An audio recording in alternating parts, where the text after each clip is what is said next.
Hello, everyone, and welcome to our first episode. I am going to be your host, the Irrelevant Nerd.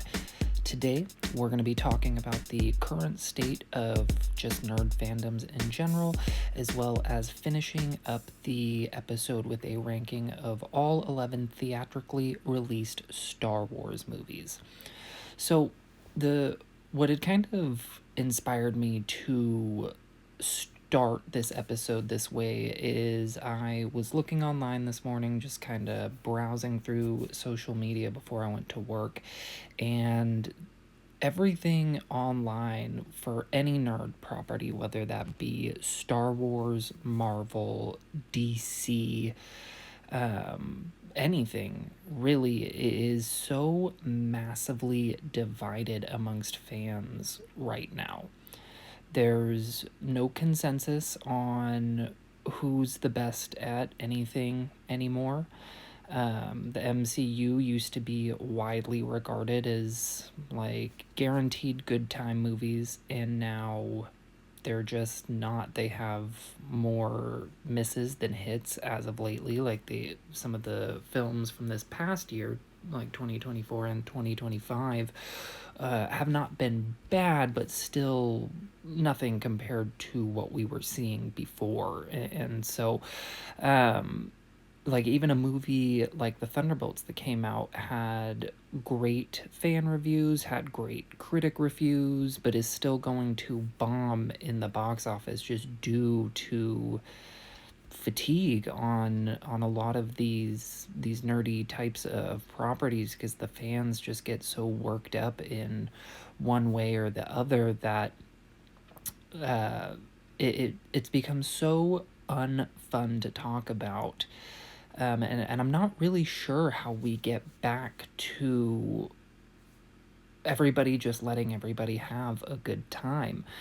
The biggest movie coming up this summer that I've seen the divide on is the newest Superman movie, written, directed by James Gunn, and it's in this weird place where all of the Snyder fans and Henry Cavill fans want to just kind of restart that and go with that version of the characters, and are already hating on James Gunn's version of the character just based off of trailer footage and internet rumors and leaks and spoils that they've heard without actually giving the movie a chance. Now, I mean, the new Superman movie might be awful, but it's one of those things where it's hard to be excited for it, even if you do think it's going to be good, because the discussion around it is just so toxic from both sides. You either have to universally love it or universally hate it, and if you share one of those opinions one way or the other, it's going to end up getting attacked by one of those groups of people. And it's really taken a lot of the fun out of even just kind of discussing these things amongst my friends, because we'll be chatting and we'll be like, oh my god, have you seen, blank online? And then the conversation more shifts towards the actual fandom itself than what that fandom is a fan of. And I'm hoping, like, sincerely hoping, that we're able to get back there, because first and foremost, these types of things are supposed to be fun, like an escape from reality, not some weird nerd dick measuring contest where we're all trying to prove that, like, we know the actual version of the character because we supported this movie or this actor or this director or this writer of the comic or book or whatever it is, instead of just letting people who enjoy it and people who don't. Like, both of those things are fine, and it's been that way for forever. You look at Star Wars, first two movies come out massively successful, third movie comes out as massively successful, but already then divides the fandoms between ones who thought the Ewoks took it a little too far and ones that it didn't really bother them because they had always kind of seen the whole thing as like a series for kids, so it didn't bother them. But I mean, Return of the Jedi came out in 1983, and people have been debating about it ever since. But with social media becoming so prevalent in our lives, the divide has just become a lot easier to see, unfortunately. So hopefully, the MCU, Star Wars, DC, Lord of the Rings, all of these companies just, well, all of these properties just continue to get love until they maybe make a movie or a show that universally kind of binds the fandom together, which is not likely, but that would be my dream. Is we get back to a place where you know it's 90% of the fans are enjoying it, 10% aren't, but the discussions are still, fun. Like, what did you like about this? And what did you not like about this, without feeling like it's an attack to your personal characters. So, with all of that being said, and kind of describing all the reasons that this might not be fun, I've decided to do the first episode ranking the 11 Star Wars movies that were released in theaters. I know that you have the Clone Wars movies, which I'm not going to count. And yeah, so should be fun. Should have lots of angry opinions in the comments, which, no need to be angry. Just this is my personal enjoyment levels of the film. Go ahead and drop yours down below if you want to let me know, what yours are, where you think that I might be wrong, might not be considering some things. Like, I do love to hear about that, but if we can all just do it in a respectful way, that would really be the best. And so I'm going to start with number 11, working up to number 1. And these aren't going to be like full reviews of each of the movies. It's just going to kind of be a quick couple minute feelings and thoughts that I have on each of the movies. So, starting at number 11, we have The Rise of Skywalker, the most recent Star Wars movie to come out. And I really think this movie was dealt an incredibly unlucky hand. First of all, just in general, you are the closing movie of the closing trilogy in a trilogy of trilogies from maybe the most passionate fans ever. And beyond that, the two movies that you had to set you up widely contradicted each other, going from The Force Awakens to The Last Jedi. There's not a ton of through line there, and so when you get to The Rise of Skywalker and you're trying to close out 9 movies in general, as well as the 2 movies in front of you that don't pair super well together, you're kind of left trying to pick up a mess. So I do feel for the team that had to create this movie. It definitely could not have been easy, but with that being said, some of the things that they did to try to placate to the fans or overcorrect from, perceived problems from The Last Jedi. It ended up creating such a jumbled, disappointing mess that I left the movie theater relatively feeling numb.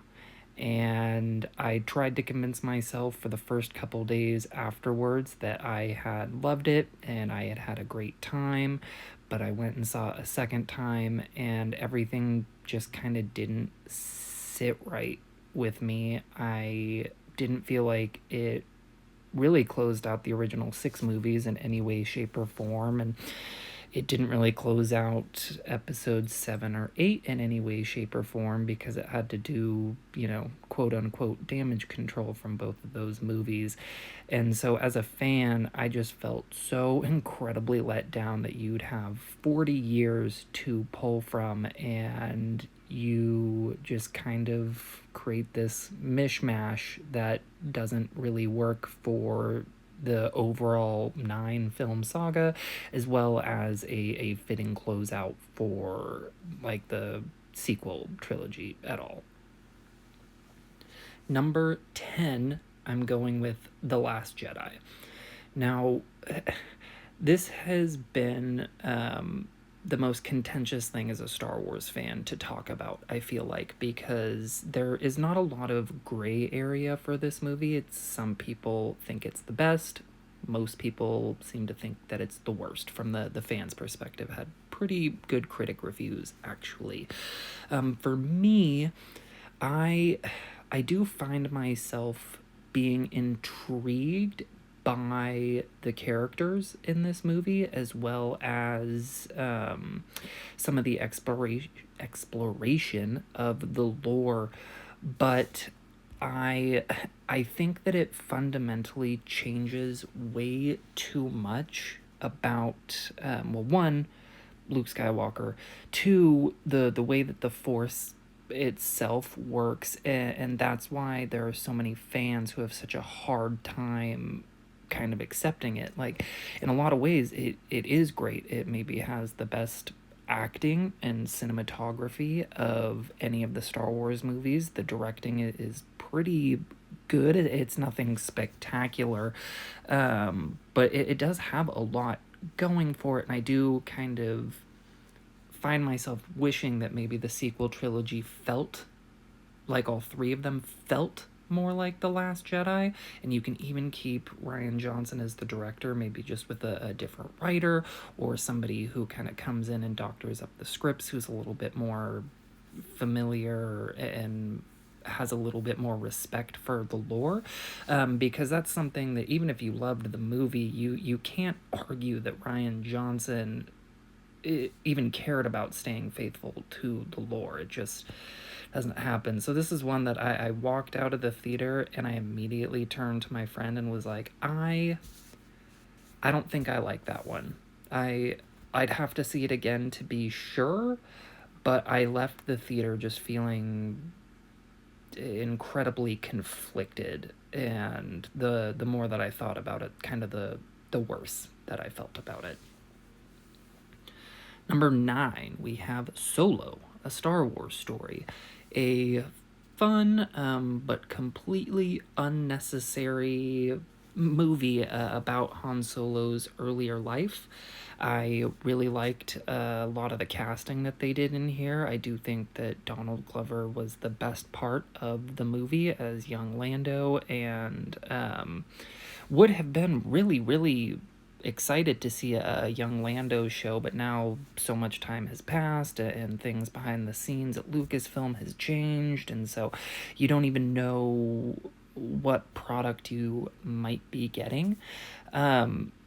With that being said, it's a very forgettable movie. It's just a very kind of basic, generic sci-fi heist movie.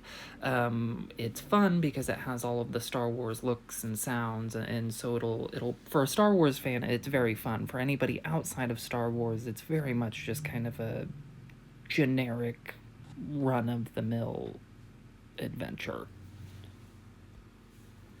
So number 8, we have Attack of the Clones. This is of the original 6, the George Lucas Star Wars movies. This one is easily my least favorite. If it was not for nostalgia and being boosted a bit by all of the animated shows like Clone Wars, Bad Batch, kind of improving the lore around that time frame, I would probably have this ranked even lower. As a Star Wars movie, it's intensely boring. A lot of the movie is just kind of waiting around for our heroes to figure stuff out. And then when the action does happen, it's very large and bombastic and confusing, and not a ton of tension is kind of really felt in the film. I feel like really outside of seeing kind of the few brief moments where Anakin does start to turn. Favorite scene of the whole movie is when he goes to try to rescue his mother and she unfortunately dies, and he takes his rage out on the Sand People, which I really wish they had let that scene marinate maybe just 10-15 seconds longer, as opposed to just seeing Anakin do one or two slash and then the scene cuts to Yoda feeling that shift in the Force, which in itself, I think that scene is great and should be there. I just wish there had been like an additional 20 seconds to just up the impact of that moment. But in general, the movie it's sloppy, it's boring. The lightsaber fights are underwhelming comparatively to the other two prequel movies. Like, they're fun and they're well done, but they're just a little boring comparatively. Number 7, The Phantom Menace. Now, for me, this is the most underrated Star Wars movie by far. It receives so much hate, and I get it, because kind of like Attack of the Clones, the movie can be a little bit boring when you have all of these meetings about, trade disputes and all of these sessions in the Senate. But that is the type of boring that is more like lore building for Star Wars, because it's important to see how Palpatine is able to get into this position of power. And it all starts with, small little things where it seems like he's an ally and then slowly manipulates Leia into helping him get more and more power in the Senate until eventually he is the chancellor, and eventually just converts that into emperor of his galactic empire. And then you have Darth Maul, one of the coolest looking villains in all of Star Wars, who, again, the movie has been boosted based off of the expansion of his lore in the Clone Wars show, the Son of Dathomir comics, and a ton of fan films that have actually really done, I think, a good job showing what his early life might have been like. So I really do think the movie is a lot of fun, and it gets unnecessarily hated on because, first of a new trilogy, it's very different than the trilogy that came before it. Jar Jar is what he is, and some of the special effects are just not good. There is an over-reliance on green screen for sure, clunky dialogue, but by the end of the movie, I'm having fun. I'm feeling it. You see Obi-Wan and Darth Maul's fight is just incredible. And then the final scene, when they're having this big celebration and Palpatine walks up to Anakin and he says, we're going to be watching your career with great interest. It plants just enough to be like, oh man, where this is going, but you kind of still want to see what's happening. So I think it actually sets up the prequel trilogy extremely well. There's a few things that I would have changed for sure, but overall, I do think this movie is underrated and overhated. Number 6, I am going to go with Rogue One. Now, I know that a lot of people do think that this particular movie is the best Star Wars movie that Disney has produced by far. And it's very good. I have a lot of fun with it. However, I find this movie to be very flawed. I feel like the reshoots and the rewrites can be felt in the mostly even just the pacing of the movie. You can feel that there were two different directors because some scenes seem to just go by super fast, and then some are out of nowhere, and the characters even seem to be acting a little different. So I think that's what holds this back from actually being the best Disney Star Wars movie, is just the inconsistencies they had behind the camera do kind of show through. Now, the Vader hallway scene might be Vader's coolest scene in just all of Star Wars. It's so amazing, and it does leave a really, really high note at the end of the movie, and I do think that's what carry a lot of people through. But there is a lot of stuff in the beginning of the movie, in particular with Saw Gerrera and the Borg Gullet, that even while I'm watching, I'm like, what are we doing here? Like, this whole scene is taking too long, and we need to get going. And I understand that there are weird alien species in Star Wars, but again, this started to feel like they were just maybe stretching a little bit too much. I don't know.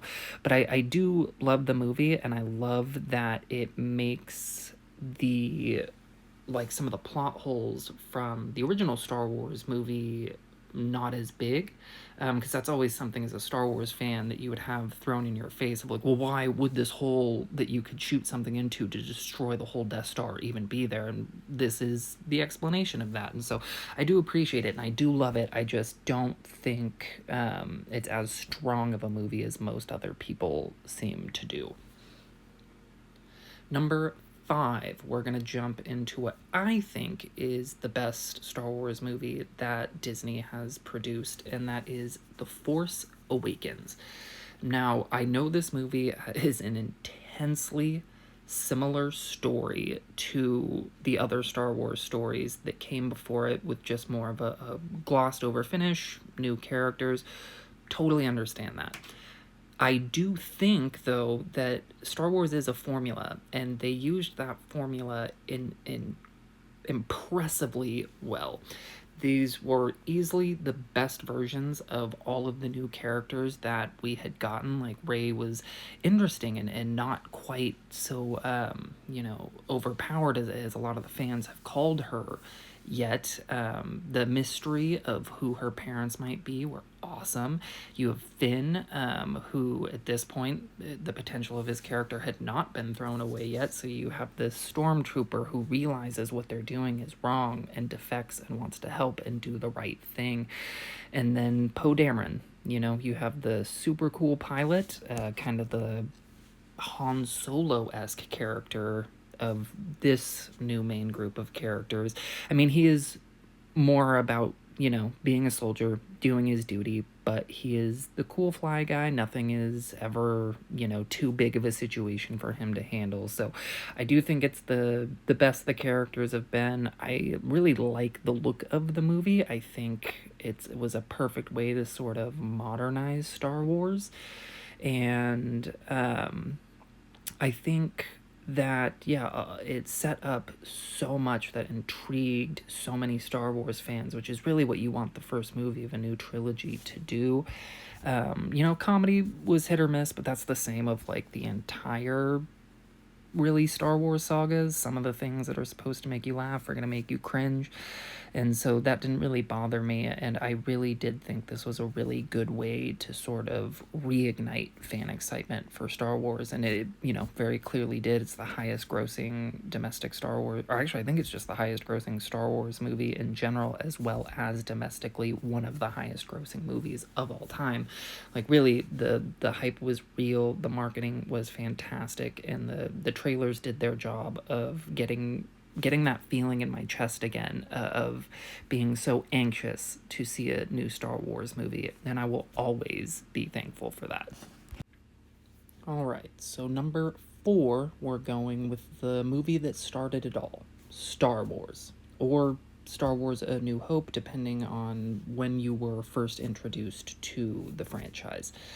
This is obviously the most simple of all of the Star Wars movies. It's a very straightforward story, very, black and white view of these are the good guys, these are the bad guys, and really not a lot of space in between. They have a series of missions that they have to go on throughout the movie to be able to get to their end goal of eventually blowing up the Death Star. And I mean, this movie is just incredible. These characters are so iconic, and some of the lines are, some of the most impactful of the entire series, like especially Obi-Wan explaining what the Force is to Luke, or actually a lot from that scene where he mentions the Clone Wars and he talks about how Darth Vader had murdered Luke's father, and it just sets up this massive world that you don't see, but you immediately start to feel like the second that he's talking about it. And the music and the dual suns and all of it just comes together so beautifully. It truly is just a one of a kind film that I have so much love for starting, my favorite fictional universe that ever existed.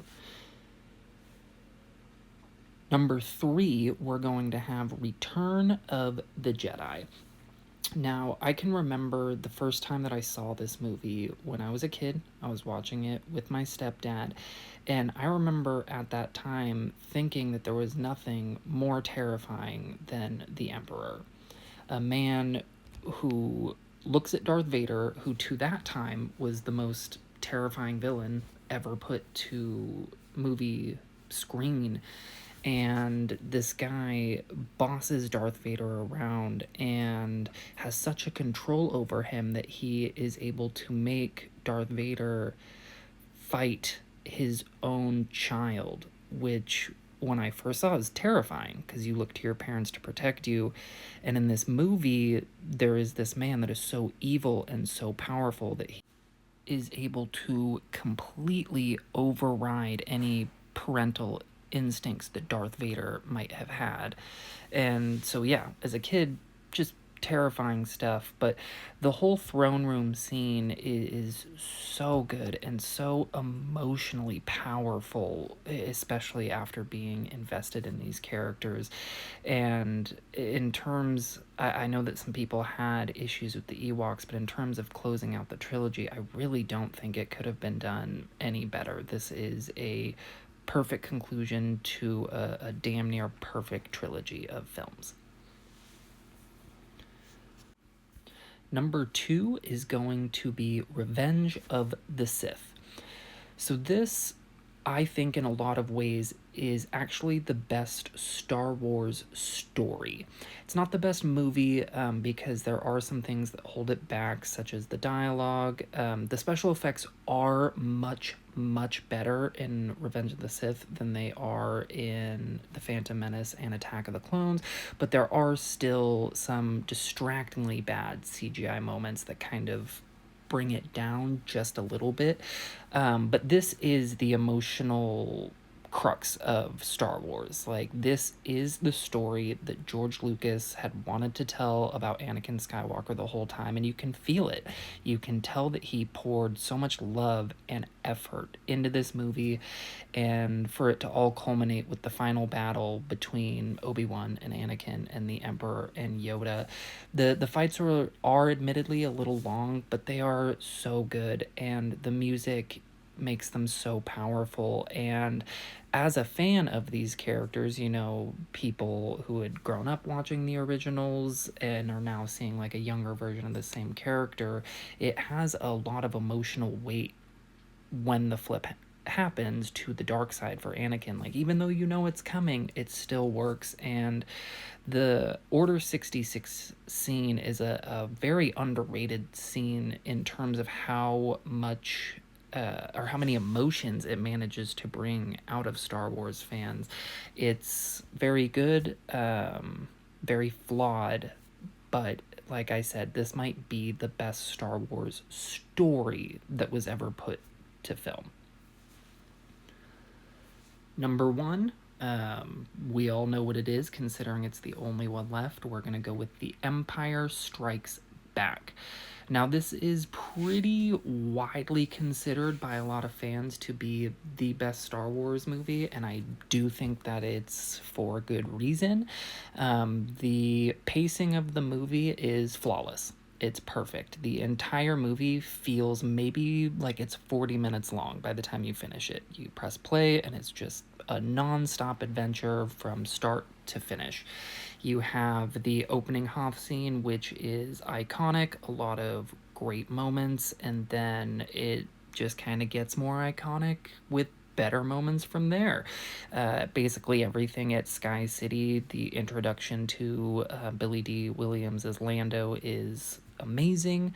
The fight between Luke and Darth Vader is very emotionally poignant, and in Luke's training of Vader with Yoda, I actually think there's a lot of really good life lessons to be taken away, such as when Luke travels to the Dark Force Nexus and faces a vision of who he thinks is Darth Vader, but ultimately turns out to be himself wearing the Vader costume. And I even remember as a small child in that moment when he looks down and he sees his own face in Darth Vader's mask, that it's a very kind of poignant warning that if you are not careful, you will become what you are most afraid of.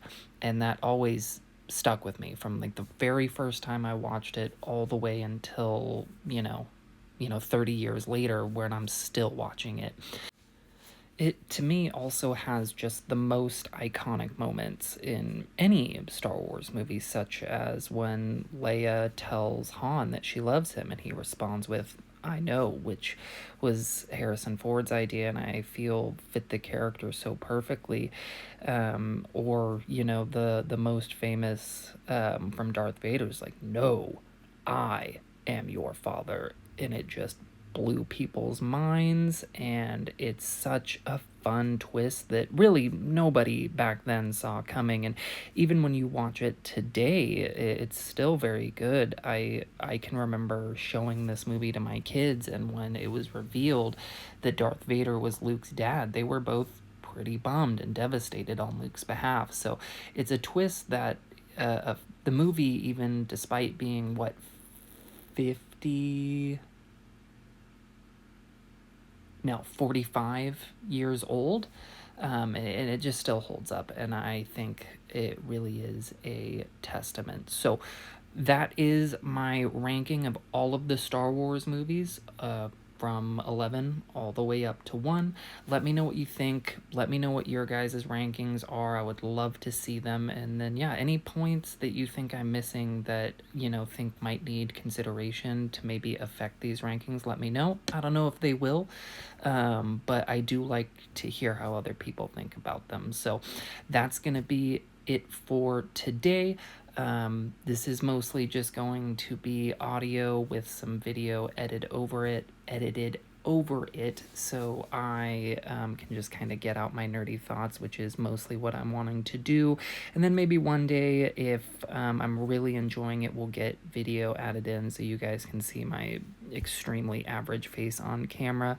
But until then, you guys have a great day, and I will see you on the next episode of The Irrelevant Nerd.